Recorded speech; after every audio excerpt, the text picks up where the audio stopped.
So a while ago, I made a top 5 dumbass in distress, where I had April O'Neil and Karai from the 2012 TMNT version on the list. Growing up, I didn't like this version of April O'Neil. I thought she was annoying, a dumbass in distress, and a cocktease in the center of her love triangle. I couldn't stand her, and every episode focusing on her or having her once again be kidnapped always made me cringed up in frustration. And I wasn't the only one who felt this way. Back then, April wasn't a well-liked character in the fandom, but as I scoured the internet, I started to see more fans of her popping up recently. In fact, polls asking fans who was the best version of April O'Neil had the 2012 version win. Really? This April? So I watched a bit of the 87 cartoon where she was a classic damsel in distress, but I still thought she had a better personality than the 2012 version. I saw a couple of episodes of the 2003 version, but she seemed like a badass scientist who soon became a fighter too. I watched all of Rise, and yeah, this version of April was extremely different from the April we were used to seeing, but I still preferred this version of April over Miss I just want to be a part of the team. But it wasn't just the popularity tolls that shocked me. Other fans have popped up to defend April, saying she's actually a great written character whom the fanbase has misjudged her. Really? This April? I've seen so many new videos popping up in defense of this character that it got me thinking, was I wrong? Have I let my nostalgia blind me from seeing what a truly great character this April was? Is she really this misunderstood character that the fandom had wrongfully misjudged? And for what reason?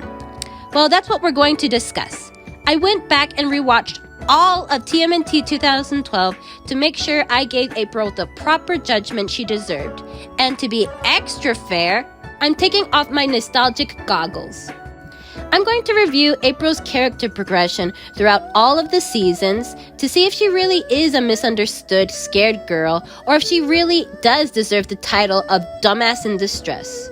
I'm also going to talk a little bit about her involvement in the love triangle, as I want to save shipping for a separate video. But seeing as the love triangle between Donnie and Casey Jones is the most focused love story, it would be hard not to mention it.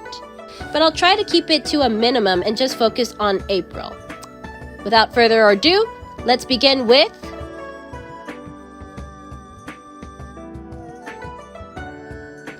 the turtles bump into April and her dad walking down the streets late at night when they are immediately kidnapped by a mysterious group of men.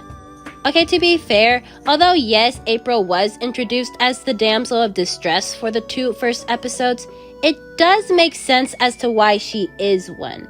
She's an ordinary teenage girl who is caught off guard. She's supposed to be the average person suddenly being thrust into a world of mutants and madness, so it would be natural for her to be helpless and scared. I'd say the big issue in her introduction is that she's not as established as the other characters. April appears in the halfway point in the first episode, and we don't really know much about her other than shrieks. The Turtles and Splinter had more time to establish their personalities, but since April was trapped for the majority of the time, there wasn't much to know about her other than, "Let me go!" or "Help!" I'd say the worst part of April's introduction is that she feels more like a minor character than one of the main characters. If anything, her introduction establishes more that she's going to be another character's love interest than to be her own character. Wait a minute! What's wrong with being a love interest? Do you have something against love stories? How dare you even accuse me of that? For those new to my channel, you should know I'm a hardcore shipper. I love shipping, I love analyzing love stories, and it's a huge guilty pleasure of mine. But even then, there's a difference between a love story between 2 characters and a love story between a character and his love interest. What do I mean by that? Let me explain. A love story between 2 characters is when 2 characters that have their own unique personalities, flaws, arcs, and goals fall in love with each other. An example, Katara and Aang. Say what you want about their romance, but I can confidently say that Aang and Katara are their own characters. They have goals outside of their relationships, their own unique flaws, and they go through their own personal arcs that has nothing to do with each other throughout the story. Now, a love story between a character and their love interest is when one of the pair has their own personality, flaws, arcs, and goals outside of the relationship, while their love interest is barely a character on their own. They're tethered to their love interest and have no other purpose to the story. An example, Moxie and Millie. Now we know a lot about Moxie, from his backstory, his flaws, his likes, his dislikes, while also watching him grow more confident in every episode, while Millie is just the supportive wife. Even in episodes where she should be the focus, it ends up becoming another Moxie episode, and all of Millie's spotlight moments are just moments to reinforce her strong love to her husband. Her character is just tethered to her love interest, and she's barely a person on her own. Going back to TMNT, other versions usually introduce April before the turtles so her character can be established. Even Michael Bay did this. In Rise, we get to see her interact with the guys, see how she's part of the team, and she even has her own quips with the villains. And Mutant Mayhem has the same issues as the 2012 version. My God, leave April alone! April is usually the heart of the gang, while also being the turtles' bridge to the human world. She's usually the one to point the gang to the right direction to search for the bad guys. It would be a disservice to the character if she was just Donnie's love interest, especially since other versions take the time to flesh her out as her own person. Okay, so now that you know the difference between the two categories, let's see which one April falls into. So as the story goes forward, we do see more of April's character. She's a determined teenager who wants to rescue her dad by any means necessary. She does get herself into some trouble, like rushing into a building with villains or getting caught by doing so. But to my surprise, she not only saves herself at times, but she sometimes saves the turtles. She also asks Splinter to start training her as a kunoichi, proving that she's a go-getter. There's also a mystery with her having a connection to the Krang, being a key for them, and her having mysterious powers. There's even times when she has to motivate the gang, like in the season 1 finale, with her being the one to tell Splinter to help out. Okay, I admit, I'm starting to see what April defenders mean. I'd say April and Donnie fall into the two characters falling in love category. Although April does have moments when she needs to be saved, to her credit, she's starting off. If she were to suddenly start kicking ass after one session with Splinter, then she'd be a Mary Sue. Take this instant with her fight with Karai. Although yes, she was getting her ass kicked, she was still in training. It would make sense for her to be knocked around because she doesn't have the same level of experience as Karai or the Turtles. So how does she get out of this? By using the smarts that Splinter had taught her earlier in the episode. That's great! Good job, April! Alright, so maybe I was wrong about April. I never want to see your faces ever again. I'm not gonna ask for help. Help! Great, saved by wrath. I'm never gonna live this down. Oh,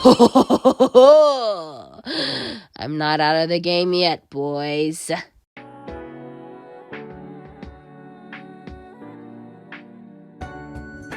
Season 2 begins with the Turtles accidentally unleashing mutagen all across New York, and accidentally mutating April's dad in the process. She's furious when she finds out the guys mutated her father and ends the relationship with them. Okay, so to be fair, anyone in April's situation would be rightfully mad. She just got her dad back just for him to disappear again. I can understand her frustration. But did she forget these guys just saved her dad last season? Did she forget they ran headfirst into a crane facility while being hunted by the neutralizer while she was in the dojo training her powers? Did she forget the only person who has the chance of curing her father is Donnie, the one who she's telling she wants nothing to do with him? Isn't it stupid to be ending a friendship with the only people in the world that can rescue your dad? Wait a minute! If you were a true Turtles fan, you would know that this is a big deal. April's usually with the Turtles, so for her to be separated from the team is brilliant. She has the chance to be her own person. I see your point, my annoying representation of my haters. April usually does tag along with the Turtles throughout their adventure. So her taking a leave from the group and doing her own thing does seem interesting. Will she find her own way of saving her dad? Last season, she was shown to be practicing ninjutsu, so will she use her new skills to help her conquest? Or how about her powers? Last season, she was shown to get better at controlling her powers, so will she start using them to track down her dad? Oh my god, what is she going to do? She's on a date? I can't believe it! With some punk human kid! Oh, we're doing this instead. So the next time we see her is 3 episodes after her dad's mutation, where she starts adjusting to a new life without mutants. Wait, what? This is it, April. A new start. Just pretend you're a normal girl. Don't talk about alien robots or mutant dads, and don't even think about turtles. What? Mutant dads and... So let me get this straight. April, someone who was so determined last season to rescue her dad from aliens who were also hunting her down, is now trying to start a new life without him? So let me process this again. She ended her friendship with the Turtles because they mutated her dad, but her solution was to move on without him? What was her plan? Did she think her dad would magically come back to her if she just waited long enough? What happened to her go-getter attitude?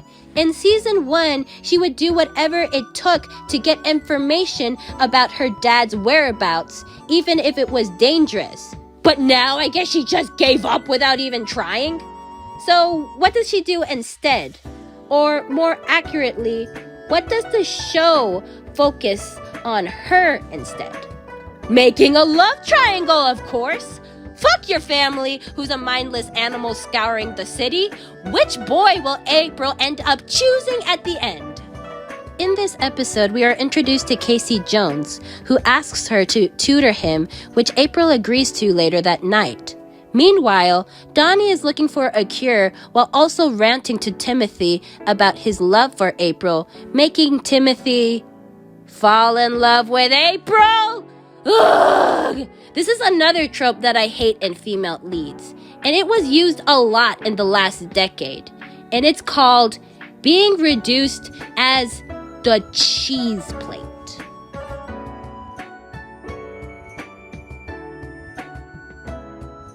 What is being reduced to the cheese plate, you may ask? Well, this trope happens when a show dominated by males have their token female be the object of desire. It doesn't matter if she has more important things to worry about, or if her personality is garbage, bland, or even if she states that she has no interest whatsoever in dating anyone. She is going to have boys fighting for her whether she likes it or not. In some cases, minor characters will also have the hots for her, even if they appear one time, because she's a girl. Men will immediately be drawn to her, even if she treats them poorly, just because she's the token girl. Meanwhile, in the main love triangle, the girl will go back and forth on who she wants to date, sometimes even juggling both men at the same time. And sometimes even the minor characters get a turn, hence the term cheese plate. Although there may be more important matters, in this case, saving April's dad, the show will still focus on who the token female will end up with, even if she claims she doesn't even want a romance. I hate this trope. I really do. A lot of these cases try to make their female leads strong, independent, and not like the average girl, but still put so much emphasis on who she will date.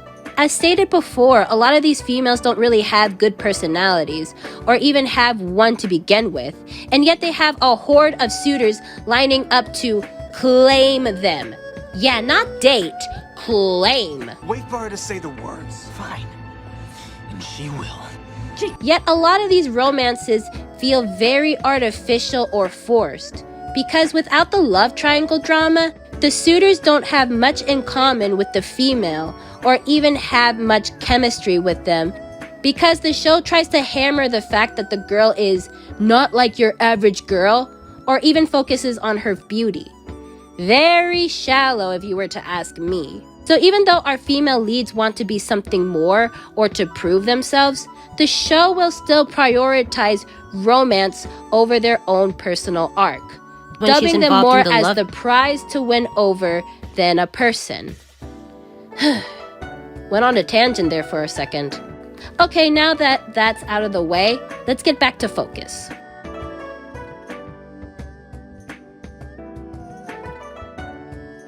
So after Timothy falls in love with April, he goes after her during her tutoring session with Casey Jones, but they both fight him off, escaping into the night. So although this is a bad episode, I do have to give April credit that she did a good job fending off Mutagen Man. Yeah, she didn't defeat him, but she's still not a full-fledged ninja yet, and she hasn't been training with Splinter in a while. Also, both April and Casey Jones saved each other during the fight, showing that they are a good tag team. So I'll give the episode a point in a sea of garbage.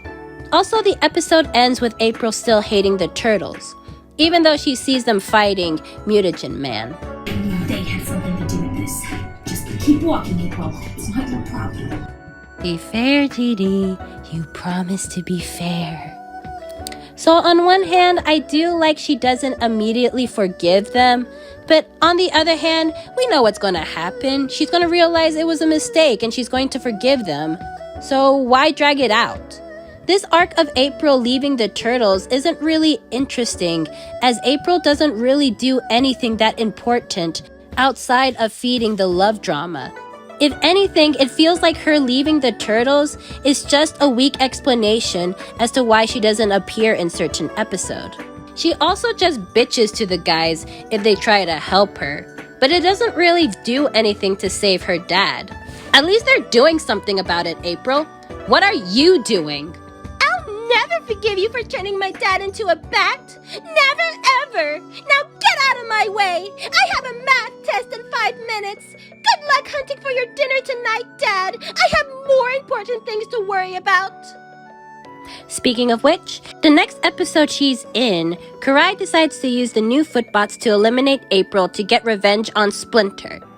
Even though it would make more sense for her to go after the turtles since those are her sons, Karai isn't that smart. Check out my Karai video after this. April gets attacked by the footbots with Casey Jones, where once again they prove to be a good tag team. In fact, April tries luring the footbots away from Casey Jones, then calls Donnie for help. Then, with the help of the turtles, she manages to square up against Karai, showing her progress as a fighter. For that, I have to give them a thumbs up. In other shows, April would have been able to defeat Karai all by herself. But I love how this show is slowly progressing her as a fighter. They're taking their time, but they also show that she still uses clever ways to get out of trouble. Good job, TMNT 2012. So the episode ends with her reuniting with the guys and finally forgiving them. Yeah, like I said, this small arc of April leaving the team didn't do much for her other than getting her close to Casey Jones. This small arc was used to start the love triangle that unfortunately we are held hostage in throughout the rest of the show. So I know I categorized April in the 2 characters in love story, but now she is slowly veering towards the character and their love interest category, with Casey Jones now added to the pile. But it's still early in the season. Maybe she'll get better. What's the next episode she's in? Great. Saved by wrath. I'm never gonna live this down. Oh, look. My favorite episode with my favorite trope.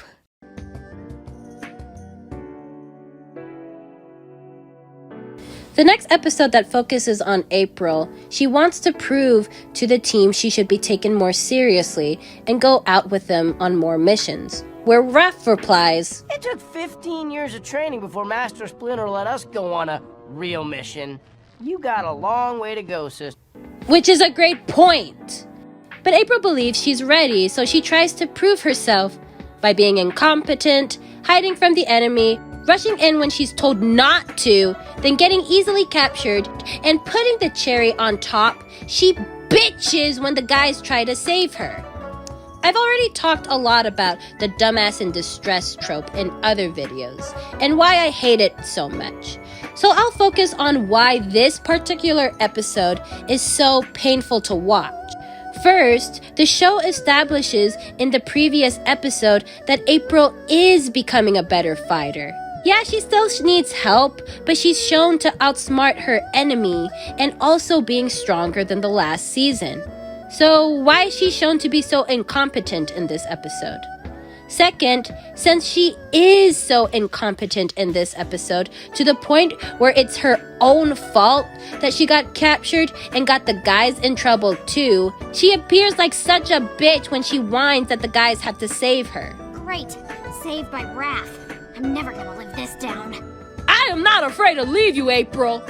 I'd say the whining would work if in this episode the guys were babying her while she was an actual competent fighter. Like she was handling the enemies fine on her own, but the guys were jumping in when she didn't need it, then talking down to her. But look at her. She's hiding behind the couch. Then Donnie comes in and says, I'll protect you, April. Protect yourself. That's a weird way of saying thanks for saving my life, Donnie. Third, instead of April learning a lesson of being patient, not rushing into battle, and endangering her friends, it's the turtles who learn not to underestimate her. Huh? Where in the episode does April prove herself? What, here when she uses her powers to save the day? That came out of nowhere. Although I praise April's slow progression as a Kunoichi, her powers are treated more like a plot device. Sometimes she has to train it, sometimes it just magically appears, and sometimes it appears because the plot demands it, like in this case. This was pure luck. So the turtles admitting they couldn't have saved the day without her doesn't feel warranted because they wouldn't have been in danger in the first place if she hadn't rushed in.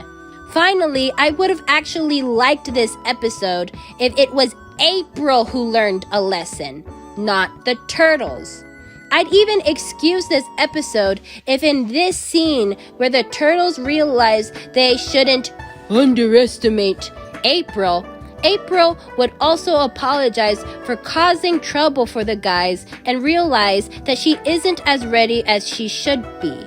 Humble herself, takes accountability for herself. But writers think women can't handle taking responsibility for themselves. God forbid a woman admits she made a mistake or admit she has a flaw. No, if she isn't 100% perfect or in the right, then she's not strong. That's why in some cases, when the girl is clearly in the wrong, the show will bend over backwards to side with her, even if it makes no sense whatsoever. We don't want to offend you ladies, because we know y'all are so sensitive. So don't worry, there will be no consequences for you. Bullshit. Even if you get the team in danger, assaulted someone, or are even a nuisance to begin with, you don't have to worry about taking responsibility because that's hard. Bullshit. No, we'll make the boys apologize to you. Let the boys put up with your attitudes, your fucked-ups, and get possibly killed by doing so because they're big, strong men. They can handle it. Bullshit! They can handle taking responsibility when they fuck up, but we know you girls are so sensitive with your emotions, and we don't want you to cry about it, so you can act however you want with no repercussions whatsoever. Bullshit, bullshit, bullshit, bullshit! Equality means taking responsibility for yourself, regardless of gender. Normalize taking accountability for your actions. Hey, Future GD here. I wanted to point out this hilarious mistake I did. I have 6 fingers here, and I have them until I change my outfit. Wanted to address it. You see, it's not that hard, writers. Now we can have a good old laugh about it. It's not like it's the end of the world. Going back to the episode, it's revealed that April is part Krang, which sadly makes this episode essential to the plot. So far, I am not a fan of Season 2 April. I admit I misjudged her in Season 1, but Season 2 April is getting on my nerves. So far, we are halfway through the season, and I think she's awful. But I'm hoping that maybe she'll make a turn for the better.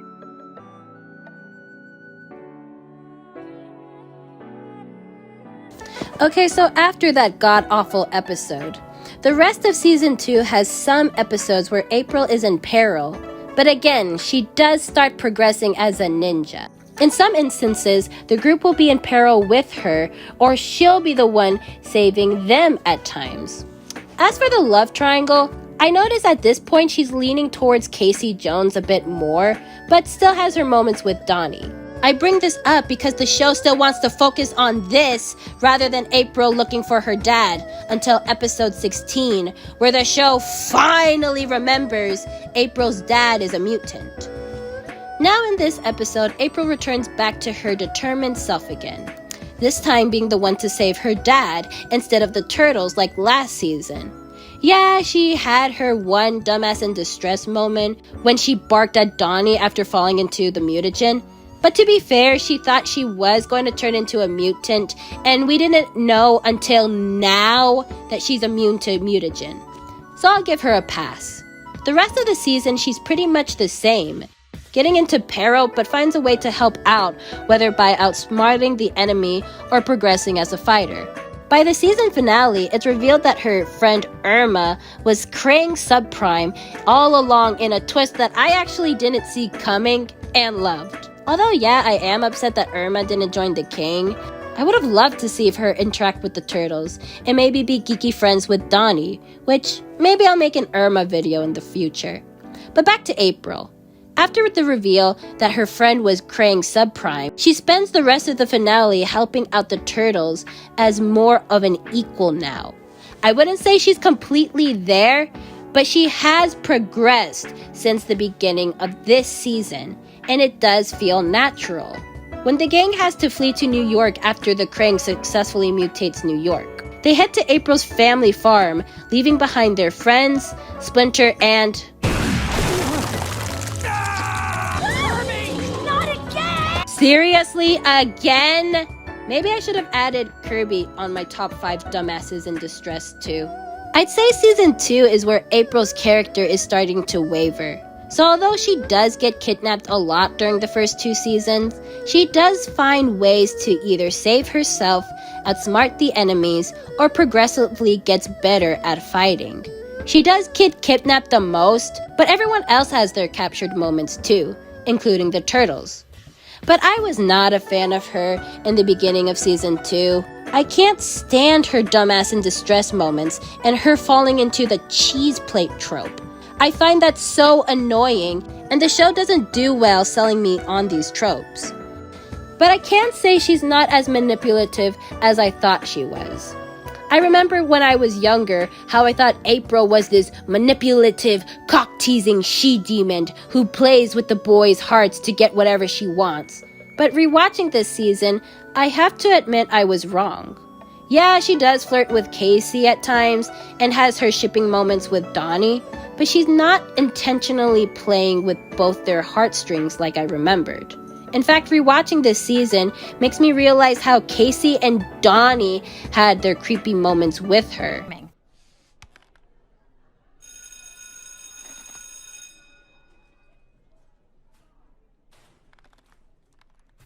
Ugh. I'll go into more detail in my future shipping video. So far, I can say April isn't that bad of a character as I originally thought she was. It's more of the tropes and roles the writers decide to give her that make me mad. But it's not the character itself that's terrible.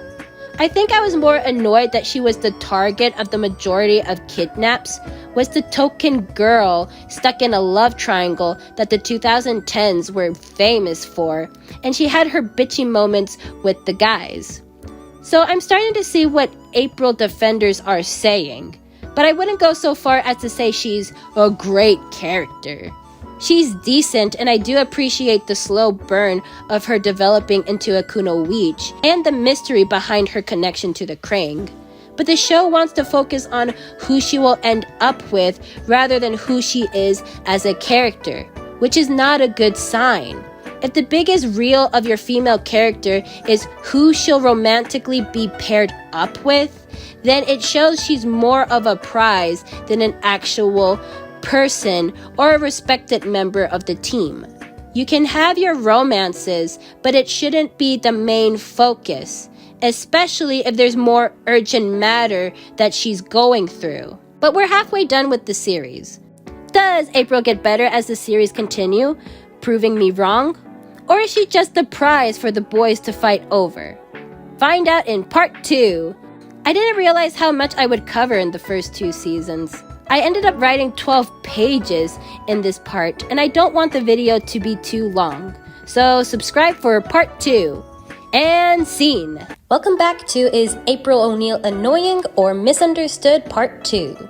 Last video we asked if April O'Neil is really a dumbass in distress who's more of a prize for the boys, or a misunderstood character that the fandom had wrongfully misjudged. We covered the good, the bad, and the stupid for the first 2 seasons, so let's wrap things up with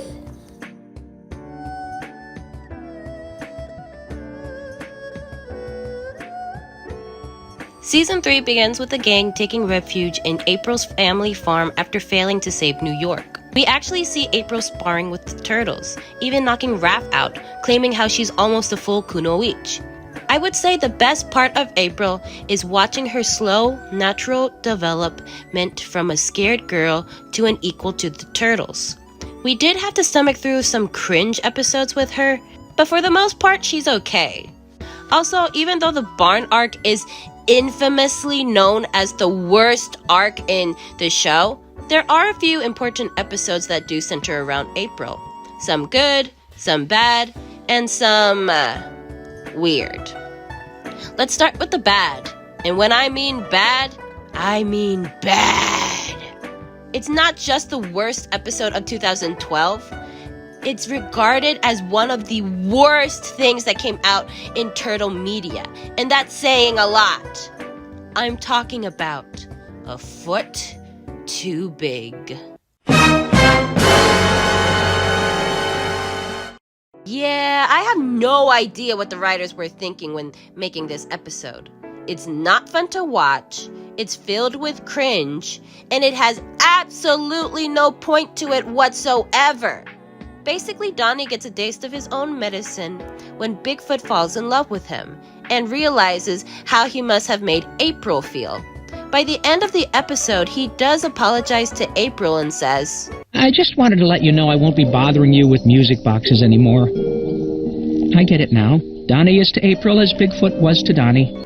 Okay, so even though this episode was hard to watch, and I mean hard to watch, I would have given this a small point if at the end of the episode they went through with Donnie moving on from April. That's a hard lesson to teach, especially to kids. Sometimes your crush won't like you back. Sometimes we have done things to make those crushes feel uncomfortable. But we can always take accountability for our actions, apologize, and move on. That's great! Except for one thing. April apparently does like him. You're not just a mutant, Donnie. You're my mutant. Mwah. What? The episode begins with April feeling uncomfortable with Donnie when she received the music box. In fact, the entire episode, the turtles are hammering in the message that April doesn't like how Donnie treats her, how she doesn't see him that way. And having Bigfoot treat Donnie that way is what's supposed to make him realize how creepy he was. But then the show just turns around and says, You're not just a mutant, Donnie. You're my mutant. Mwah. what the hell? So does this mean Donnie and April are a couple now? Nope! April just goes back to ignoring him. Hey, check me out, April! This is the reason why people don't like April. Why they think she's manipulative, playing with the guy's heartstrings, is an attention seeker, and why she's considered as such a cheese plate. Look, I know I said I was going to save talking about the love triangle in a future shipping video, but I have some things to say.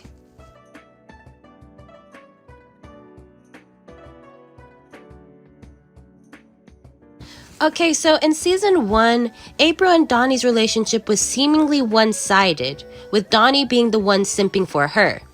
Now, April did have some moments with him that seemed cute, or seemed like she liked him back. But for the majority of the time, she was shown to be weirded out, uncomfortable, or even shrugs off his advances. But we also have moments when April gets mad at the idea of Donnie wanting to recruit Karai because, in her own words, Is it hot in here? She's pretty. indicating that April is jealous that Donnie could be attracted to Karai. Then in season 2, when she meets Casey Jones, she's shown to be uncomfortable when he asks her out, but then later on in the episode, she says things like, So when's our next date? Don't get ahead of yourself there, Jones. indicating that she's beginning to be attracted to him.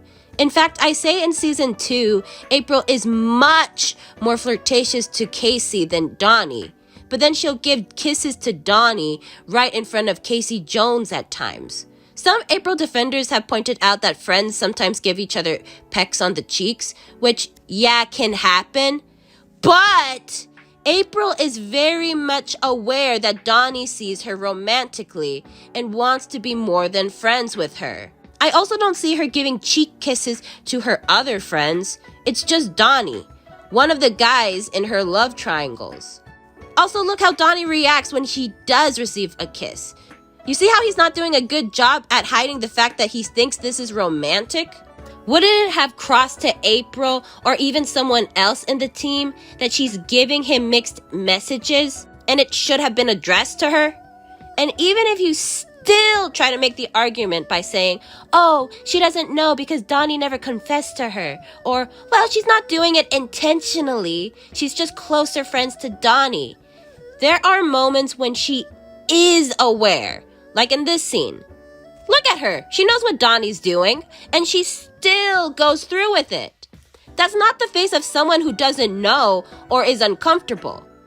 Speaking of which, although yes, Donnie and Casey Jones have done creepy things to April or made her uncomfortable, like stalking her, getting into her space, giving her unwanted hugs, or even goddamn touching her, April still hangs out with those two the most. And like I said before, she will flirt back if Casey begins flirting with her, especially if they're alone together. So April, vigilanteing is cool and all, but how about a real date? What do you call this? So which is it? Is she uncomfortable around them? Or does she have feelings for both? Are we supposed to feel creeped out when the boys try flirting with her? Or is this an actual relationship we're supposed to root for? What is it? The big issue with this love triangle is that the show goes back and forth if this is supposed to be a cute but awkward love story between teenagers or an uncomfortable, downright creepy scenario of a girl and two boys advancing her, and it all comes down to April's writing. Although April has never downright said she's an attention seeker or she likes playing with the boy's heartstring, it still reads like that. We see her go back and forth between the two. but then bark at them to leave her alone, even if previous episodes show she may have a thing for them. Isn't that the point of a love triangle? Yes, my annoying frenemy. Love triangles do have the teetering effect, but there is an important key detail that TMNT 2012 is missing: April's point of view. An example of a better love triangle can be seen in the Hunger Games novels. As the reader, we see Katniss's point of view when she goes back and forth between Gale and Peeta. We as the reader get into her mentality with how her feelings towards the guys are shifting, and why she end up with Peeta, because the books explained, "What I need is the dandelion in the spring, the bright yellow that means rebirth instead of destruction, the promise that life can go on, no matter how bad our losses, that it can be good, and only Peeta can give me that." In the movies, although we don't hear her inner monologue, Katniss will still have moments with the guys where her relationship with them starts to shift and gets to know them better. She went from viewing Peeta as her partner in the games to the one she couldn't survive without. She went from viewing Gale as her best friend to the guy who let his hate for the Capitol consume him so much that he ended up creating the weapon that killed Katniss's sister. Even bad love triangles, like whatever the hell was going on with Legend of Korra, did this. Even though Korra likes Mako, she gave Bolin a chance, but realized she didn't like him that way. She still was in love with Mako, who was dating Asami, but he soon realized he loved her at the end of season 1. You see how the show took its time to show us how the characters feel about each other? We don't get that with April. We as the audience know exactly how Donnie and Casey Jones feel, but we don't have an episode or even a moment where April gets to explain how she feels about them. I guess it would be hard since the only friends she has are Donnie's brothers, but even when she was friends with Irma, she didn't really get to talk about that. Irma teased her about liking Casey Jones, but we still don't get April's feelings on the matter. This is why so many people have their headcanons of her being an attention seeker, while others have headcanons that she's uncomfortable with the guys. The show doesn't give us a clear answer, so we end up making our own assumptions. This is one of the reasons why this episode is so bad. It leaves us more confused than giving us any closure. I understand nothing. You and me both, Dee. Jesus, you done yet? We've just begun season 3. Is this gonna be a 3-parter? Let's hope not. Lucky for us, the next episode is one of the best.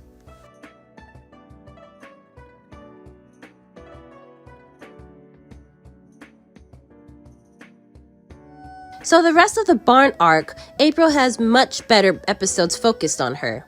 In fact, the next episode, Buried Secrets, has the return of what seems to be her mom, which turns out to be a monster. We get her family's backstory of April's grandfather finding the Krang, resulting in the Krang experimenting on the rest of the family, explaining her powers. Speaking of which, April's powers are still hit and miss.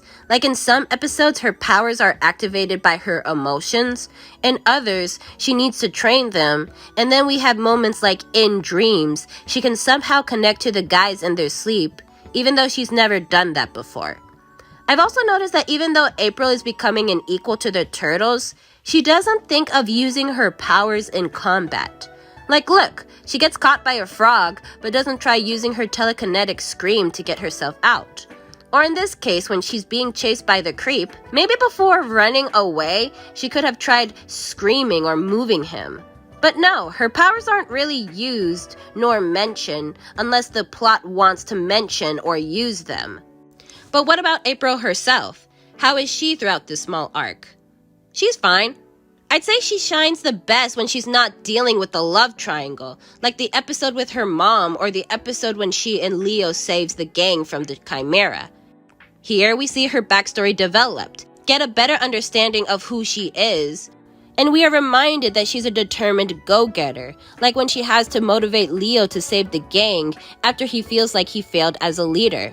However, I've also realized another problem with her, and it's her personality. Like I said before, April is a determined go-getter that once she puts her mind to something, she will achieve it no matter the cost, even if it gets her into some trouble. But that's all she really is, not to mention how she's so inconsistent in some episodes. Now let's compare her to the turtles. Leo is the determined, mature leader who has a geeky side, but has his insecurities of being a leader. Donnie is the brains of the team, who's socially awkward but sassy, a simp, and has a small temper. Raph is the muscle of the team, who's battle-hungry, has his classic anger issues, but also has his sensitive side. Mikey is the baby brother who is the comic relief, is the most dim-witted, but the show also hammers in that he's smarter and stronger than the group gives him credit for. April seems so boring in comparison. Hell, even compared to other minor characters, she seems boring. I know I said before April is usually the heart of the team, but since the show wants to play on the love triangle more when it comes to her, then she doesn't really have a chance to be the heart of the group. Look, for example, Katara in Avatar. Although she does end up with Aang at the end, there are more episodes dedicated to her motivating others, tending to the team's wounds, whether physical or emotional, and even has leadership moments when Sokka and Aang can't step up to the plate. Although she is very motherly, she is still a determined fighter who sometimes gets into trouble, but she will have her quips. Not only does she fit her role as the heart of the group, there's also more to her. April is pretty one-note compared not just to her team, but to other characters as well. And it's funny because she shares the same voice actress as Katara. Maybe they should have gotten more inspiration from her. So by the end of the barn arc, April has both her worst and best moments here. It's great that we got to see her family's backstory and how she's connected to the Krang, but we also have to suffer her worst moment when she kissed Donnie. This does fuel the fire of her haters and presents her really badly. But what I can say is that we had one bad April episode out of the 8 episodes in the barn arc. Although her personality is lacking, she's still a caring person who helps motivate the group, and she's getting closer to being an equal. In fact, when April gets kidnapped in this arc, then everyone is kidnapped with her. She's no longer the only one who's getting targeted. If she's getting taken, then everyone's getting taken. Good work, April. So now that this arc is over, how is she for the Return to New York arc? Or how I like to call it, the real Season 3.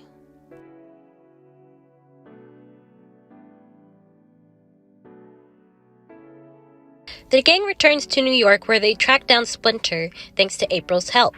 They rescue him after he lost his mind and the Shredder kidnapped him, with April using her powers to get through to him like how she did in the In Dreams episode. Alright, nice work, April.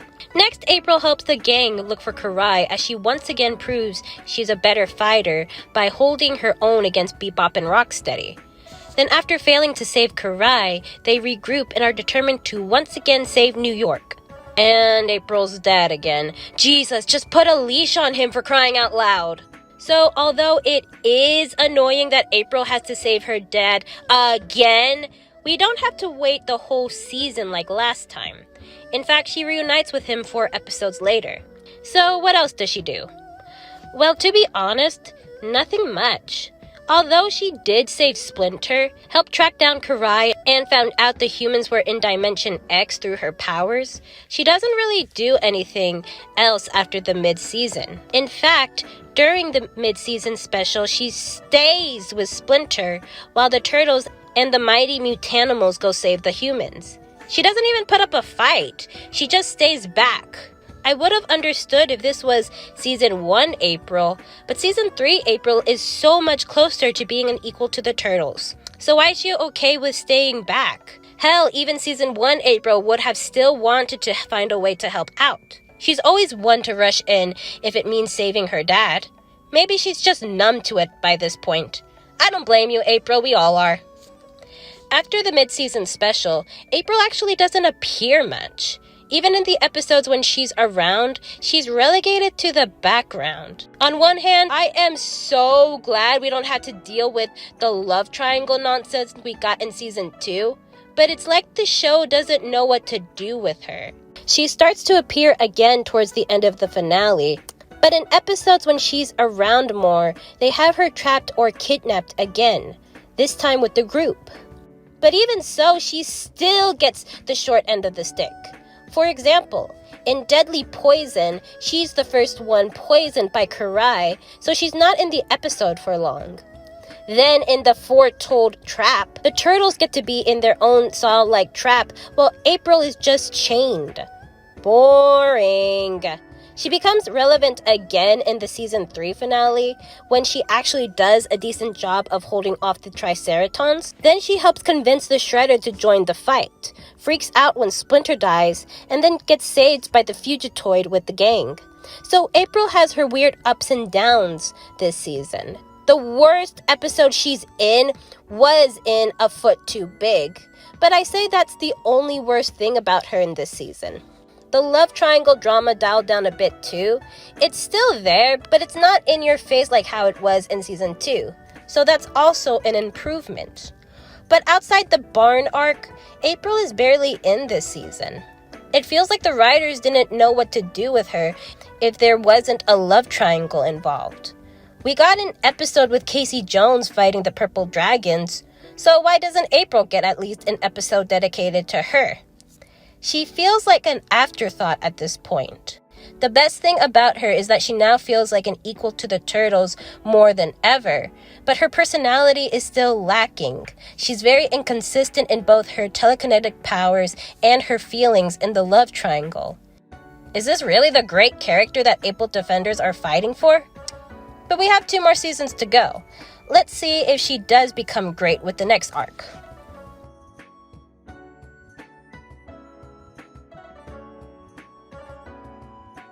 So, this is starting to get hard to write. Why? Because April's character just stays the same through this arc. I keep saying the same thing over and over. She's getting better as a fighter, her powers are still inconsistent, and the worst part of her is when she's involved in the love triangle, which is still dialed down. Now, this isn't an April's issue, it's just an issue that everyone has. TMNT 2012, although does have an overarching story, it's more of an episodic show like Teen Titans. So because of this, characters seem to keep relearning lessons, or they will repeat the same arc they had in previous seasons or even episodes.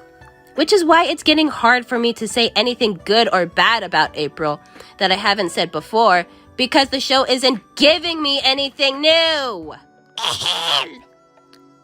With one exception. April gets a crystal shard from an alien planet they helped save that is also supposed to help her control her powers.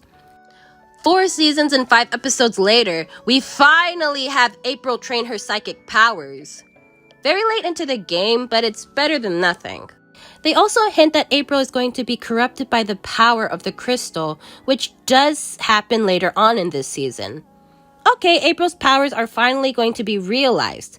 That's good. But she doesn't do much after that. She's still more like a background character. She does help out, and she's no longer the target of kidnappings. But other than her powers, she's just sort of there. She's not horrible, but she's not great either. She's just there. Yeah, I don't have anything quippy to say. Let's just head to the next arc.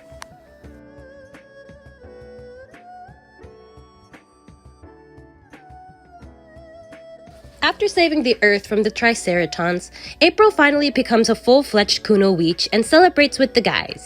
However, she does get beaten by Shinigami, Karai's friend, and goes after her. There's hints that April's crystal is starting to affect her as she becomes more vengeful in her rematch with Shinigami, but she still loses at the end, making her insecure if she's really ready to become a Kunoichi.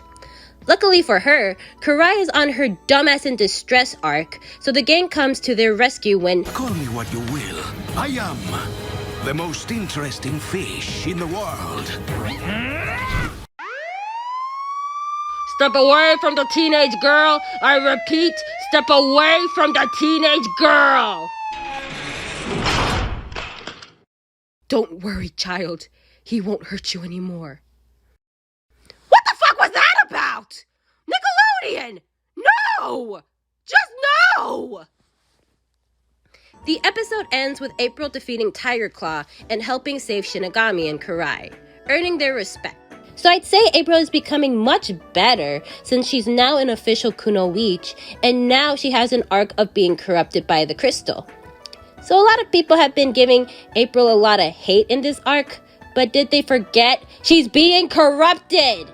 Yes, she does act crazy and possessive when the guys try to take away the crystal from her, but that's the point. The show is building up to her being completely corrupted by the crystal, so they needed to have her act out and be insane to the guys. Speaking of which, when April does get completely taken over by the crystal, it's a good episode. She goes back and forth of who's in control, her or the alien within. She basically becomes Jean Grey, and I mean that in a good way. Now, some people have gotten angry that she killed Donnie with no remorse, but once again, she's possessed! This is clearly the alien. They're the one who killed Donnie, and when April regains control, she is heartbroken by this. She's full of regret, and when the guys remind her of Donnie, she manages to break control and destroy the crystal. I would say the only bad thing about this episode is how she brings back Donnie. Like I said, she killed Donnie, but the show explains that he was molecularly scattered, and April just somehow manages to put him back together. A skill she never knew how to do before. See how her powers are kind of plot convenient? It's getting better, but they're still really based on what the plot demands. Like, how convenient that April somehow figured out that Donnie wasn't really killed, and she somehow knows how to put him together.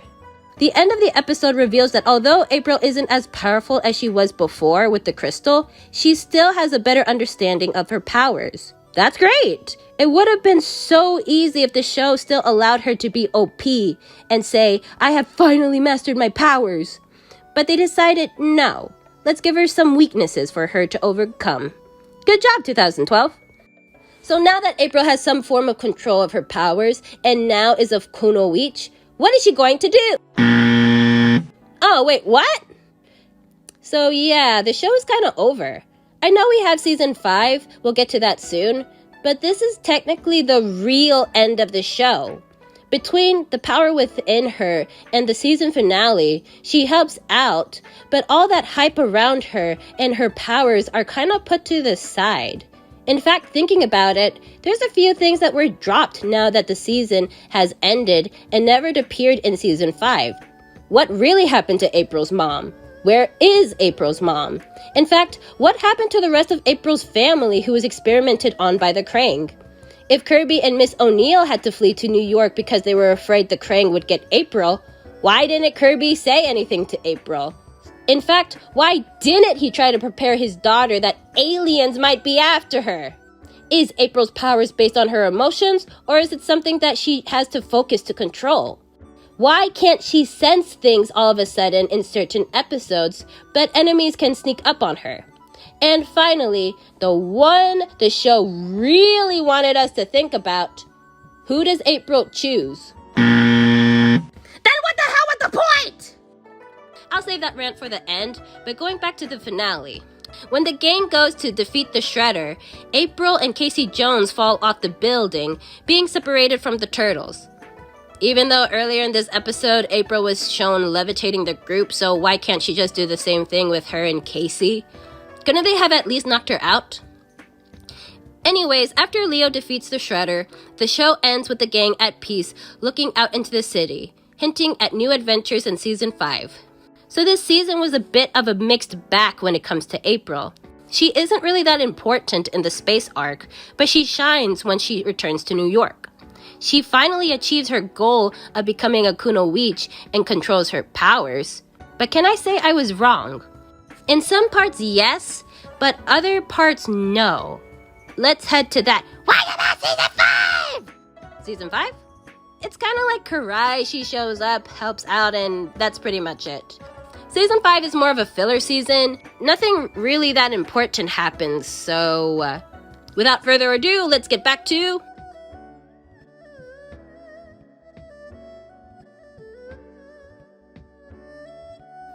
Alright, so in my top 5 dumbasses in distress video, I claimed April was a manipulative she-demon who would exploit the boy's love for her to get what she wants, especially to Donnie. Well, with that, dear viewers, I must admit, I was dead wrong. April isn't exploiting Donnie nor Casey to get what she wants. In fact, April was only a dumbass in distress in one episode. Season 1 and 2, she did get captured the most. However, she was in training. She was learning, but she still had moments to prove herself, whether fighting or outsmarting the enemy. Then in Season 3 and 4, she became more of an equal to the turtles. If she gets kidnapped, then everyone gets kidnapped with her. The best part of April's arc was her slow progression as a Kunoichi, and that is something that should be praised.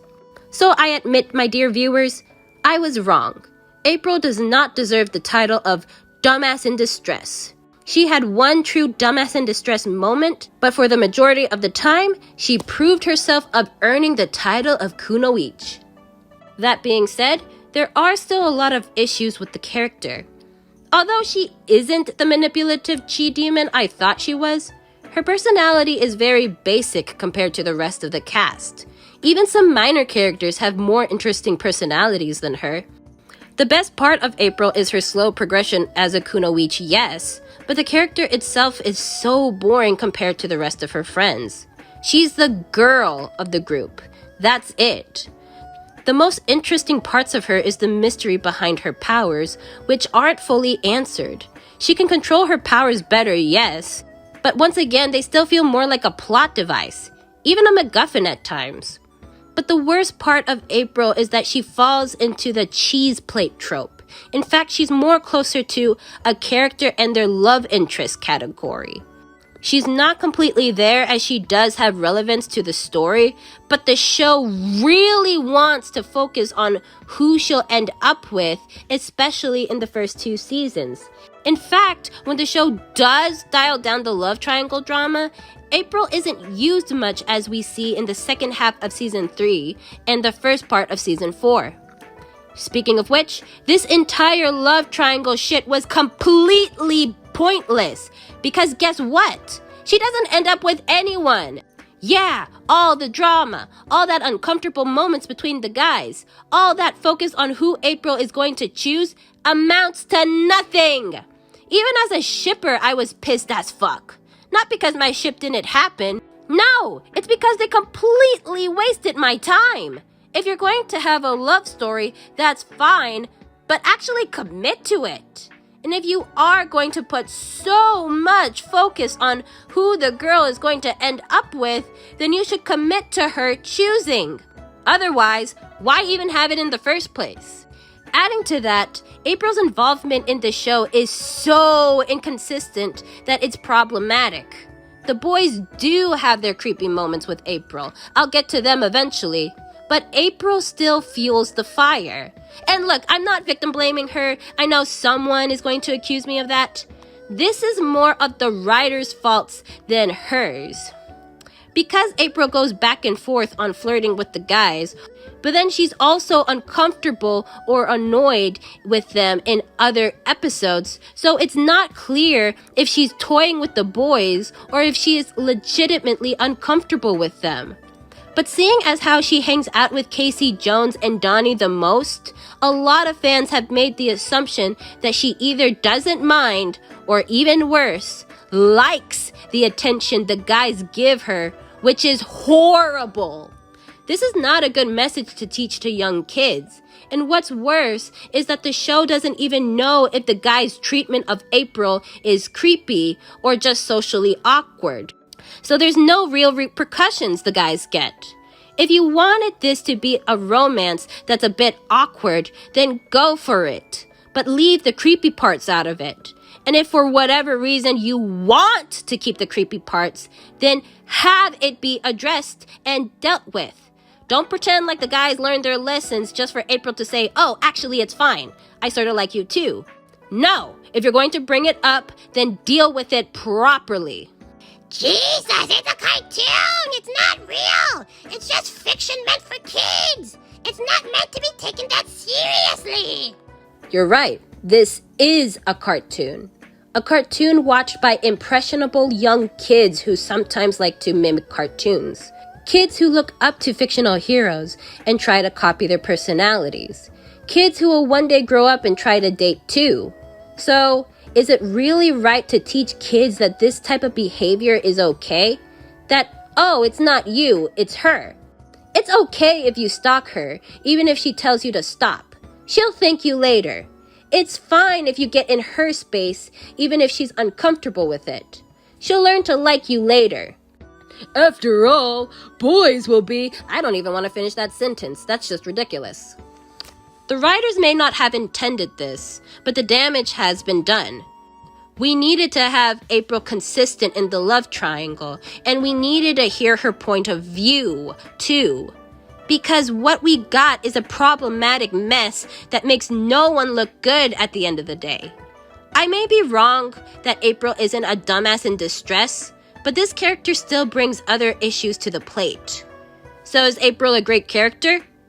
No, far from it. Honestly, she's decent at most, and that's just me being nice. She's not written well, isn't interesting compared to her peers, and her involvement in the love triangle is very problematic. But I do see where her defenders are coming from. She has a great natural progression of developing into a kunoichi, and she has been misjudged unfairly in the fandom. She just needed better writing. That's the biggest issue with her.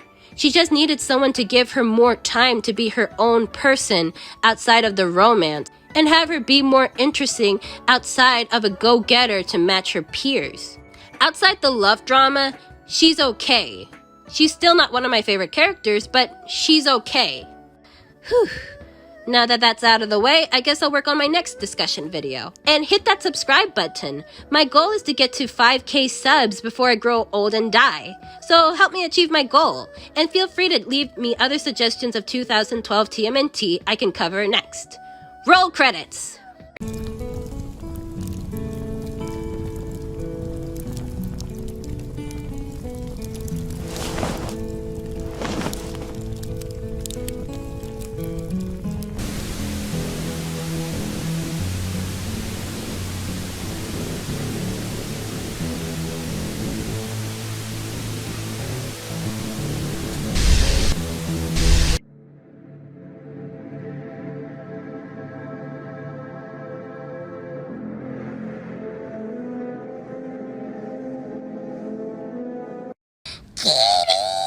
When's the next chapter of Goten Black coming? I need it! I need to know! I can't live without it! I'm gonna keep spamming the comments until it comes out! Don't do this. Don't be like this guy. No one likes this guy. Yes, Chapter 7 will take time to make, but the good news is that now you can read it on my Patreon. New pages come out every Thursday at 5 p.m. Eastern Standard Times. It's only $3 a month, or you can sign up for my new $5 a month tier, where you can receive 2 free prints from me every month and get access to deleted scenes from Goten Black. The more you guys sign up, the less hours I have to work, and I can focus on getting Goten Black out quicker. We also have channel memberships on YouTube for $1.99 a month, where you can have access to behind-the-scenes commentary, and we have super things if you want to make a one-time donation, which will also be shout out in our next video. Can't afford that? That's okay, because you can also help by liking and sharing this to everyone you know to help this channel grow.